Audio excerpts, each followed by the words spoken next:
दोस्तों, रात का वक्त हो रहा था। मैंने पटना के लिए बस पकड़ी और फिर वहां से सीधे रेलवे स्टेशन के लिए रवाना हुआ, क्योंकि मुझे बिहार के लिए रवाना जो होना था। रात का वक्त हो चला था, चारों ओर अंधेरा छा हुआ था, मगर इन सब चीज़ों को ध्यान में ना रखते हुए सीधा रेलवे स्टेशन के लिए रवाना हुआ। जब मैं रेलवे स्टेशन पर पहुंचा तो मैंने देखा कि स्टेशन पर काफ़ी भीड़ थी। चारों तरफ सारे आदमी नजर आ रहे थे और फिर मैं वहीं स्टेशन से टिकट कटवाने के लिए चला गया।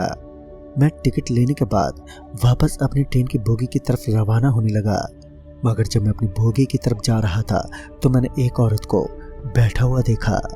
वह औरत वहां पर भीख मांग रही थी, तो मैं सीधा उस औरत के पास जाने ही वाला था कि अचानक मैंने देखा कि वहां से तो पूरा का पूरा रास्ता बिल्कुल बंद था।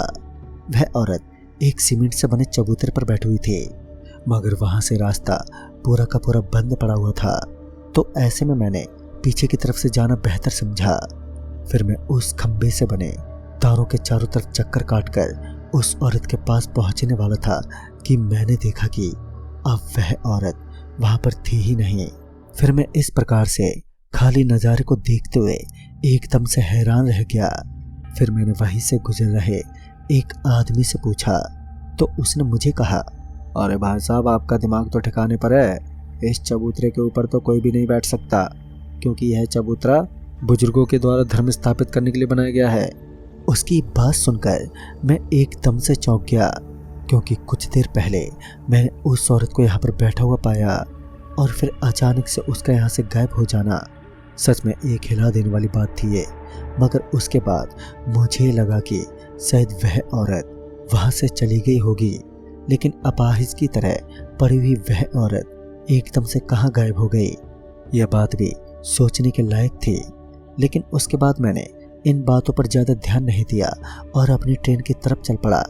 लेकिन तभी मुझे ट्रेन के हॉर्न की आवाज़ सुनाई देने लगी। ये हॉर्न ट्रेन के चलने का संकेत था। मैं जल्दी से भागता हुआ ट्रेन के पास पहुंच गया। मैं जाकर अपनी बोगी के पास पहुंचा और जल्दी से भागता हुआ बोगी के अंदर बैठ गया। मेरी किस्मत अभी तक अच्छी थी कि मैं सही समय पर वहां पर पहुंच गया था। मैं जाकर पानी की बोतल निकालने के बाद आराम से पानी पीने लगा।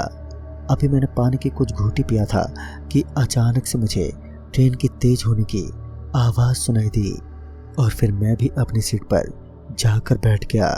लेकिन तभी मुझे एक वहां पर टीटी आता हुआ दिखा।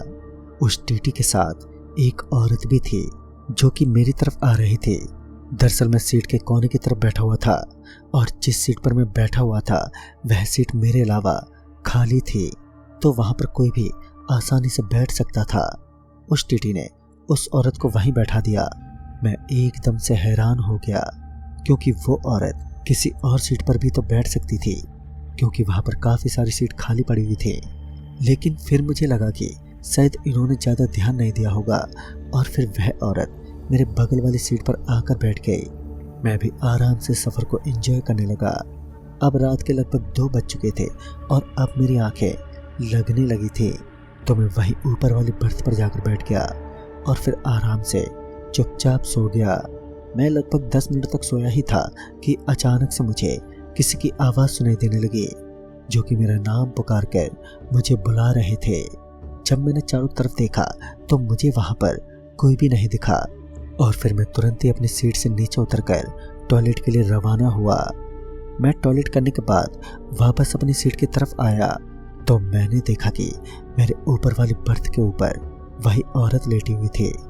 उस औरत को ऊपर वाली बर्थ पर लेटा हुआ देखने के बाद मैंने उस औरत को आवाज़ लगाते हुए कहा, अरे मैडम जी, वह सीट मेरी है, आपकी नहीं है। इतना सुनते ही वह औरत एकदम से मेरी तरफ पलटी और अपनी भयानक आंखों से मेरी तरफ देखने लगी। मैंने भी उसकी आंखों में अपनी आंखें डाल दी, मगर उसकी आंखें एक बार भी झपकने का नाम ही नहीं ले रही थी। उसकी आंखें एकदम फटी की फटी रह गईं। वो एक भयानक आवाज़ में मुझसे बोल पड़ी, सीट चाहिए तुम्हें, आओ बैठो। उसकी आवाज़ एक बहुत ही भयानक आवाज़ के रूप में तब्दील हो चुकी थी। उसकी वो भारी भरकम आवाज़ बहुत ही डरावनी लग रही थी। उसकी आवाज़ सुनते ही मैं एकदम से वहाँ से निकलने की कोशिश करने लगा, रात का वक्त था तो सभी यात्री आराम से अपने बर्थ पर लेटे हुए थे, लेकिन जब मैंने चारों तरफ अपनी नज़र दौड़ाई तो मुझे वहाँ पर कोई भी दिखाई नहीं दिया।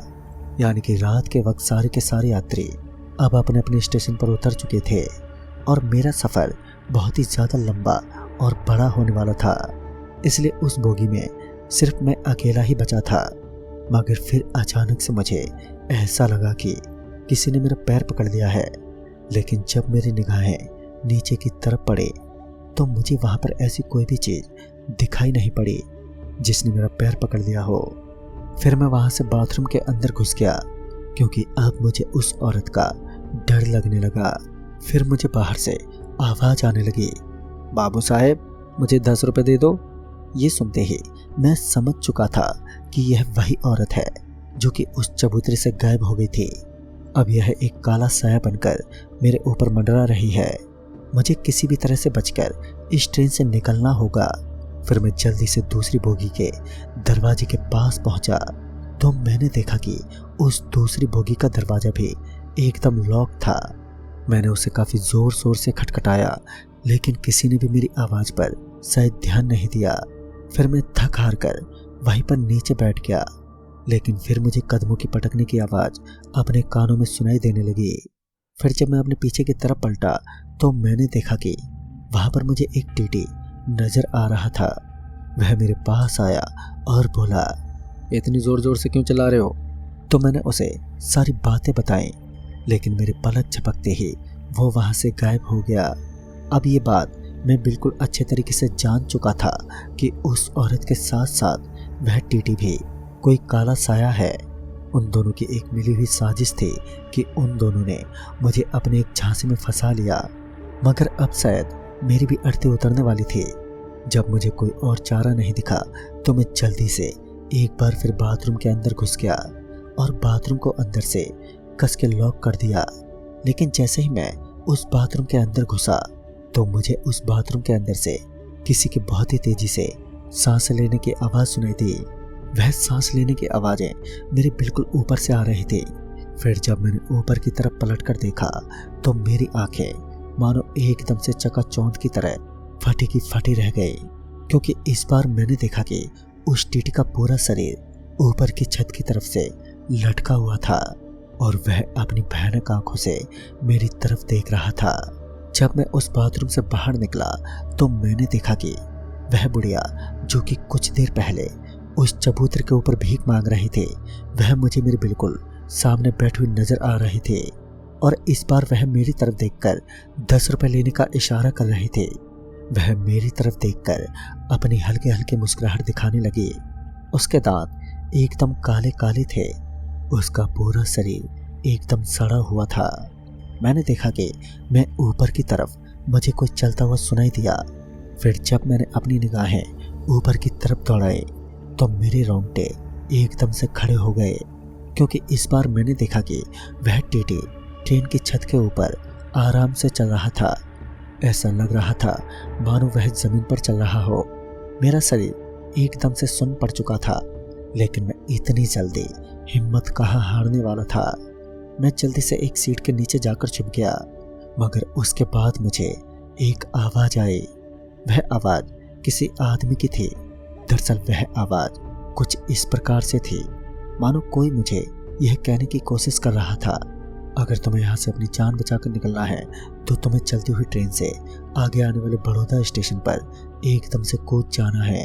जैसे ही मैंने बड़ौदा स्टेशन का नाम सुना तो मेरे कान एकदम से खड़े हो गए, क्योंकि उसी स्टेशन पर मैं उतरने वाला था। यानी कि अब सुबह होने वाली थी। मुझे ट्रेन के स्पीकर से एक आवाज़ आती हुई सुनाई देने लगी। दरअसल वह आवाज़ ये थी कि अब बड़ौदा स्टेशन आने में सिर्फ 5 मिनट का वक्त बचा है। यानी कि अब आगे आने वाले 5 मिनट मेरी ज़िंदगी के सबसे महत्वपूर्ण होने वाले थे। अगर मैं आज बचकर निकल गया तभी मेरी जान बच सकती थी। लेकिन जब मैं उस बड़ौदा स्टेशन पर कूदने ही वाला था कि अचानक किसी ने मुझे पीछे से पकड़ लिया और मैं उस स्टेशन से निकलने के बाद भी ट्रेन की बोगी में बैठा रहा। मेरी अब हिम्मत टूट चुकी थी और मुझे लगा कि अब मेरी मौत बिल्कुल निश्चित है, क्योंकि मेरे बचने की 5 मिनट की उम्मीदें लगभग ख़त्म हो चुकी थी। फिर मुझे वह टीटी अपने पीछे खड़ा हुआ दिखा और उसने मुझे जल्द से जल्द वहां से भागने का इशारा किया। और फिर जब मैंने अपने पीछे की तरफ ध्यान दिया तब जाकर मैंने देखा कि वह औरत मेरे शरीर को एकदम कसकर पकड़ चुकी थी। उसने मेरा शरीर बहुत ही कसकर पकड़ा हुआ था। उसने मुझे इतनी ताकत के साथ पकड़ रखा था कि मेरा हिलना भी बहुत ही मुश्किल था। लेकिन उस टीटी ने मुझे बार बार वहां से भागने का इशारा किया। मैं भी अपनी पूरी हिम्मत जुटाते हुए अपनी पूरी ताकत लगाकर वहां से भाग निकलने में सक्षम हो गया और मैं ट्रेन से नीचे गिर पड़ा। चलती हुई ट्रेन से नीचे कूदने की वजह से मुझे काफ़ी चोट लग गई। मैं वहीं पर बेहोश होकर अब नीचे गिर पड़ा। फिर जब मेरी आंखें खुली तो मैंने देखा कि अब मैं एक अस्पताल के अंदर था। वहीं मेरे आसपास मेरे घर वाले भी बैठे हुए थे। फिर मैंने उन्हें मेरे साथ हुई पूरी घटना के बारे में बताया। तब जाकर मुझे पता चला कि दरअसल वह टीटी उसी भयानक चुड़ैल के हाथों से मारा गया था, जिस वजह से उसकी भी रूह आज भी उसी स्टेशन से बड़ौदा स्टेशन तक का सफर तय करती है, मगर वह हर किसी को बचाने की कोशिश करता है। दोस्तों, वाकई ये घटना जितनी रहस्यमय लगती है उतनी ही खौफनाक भी है। इसलिए कहते हैं कि किसी भी अनजान जगह पर सतर्कता रखनी चाहिए, वरना इसका अंजाम इससे भी बुरा हो सकता है। तो दोस्तों, इस कहानी में बस इतना ही। तब तक के लिए बाय एंड टेक केयर।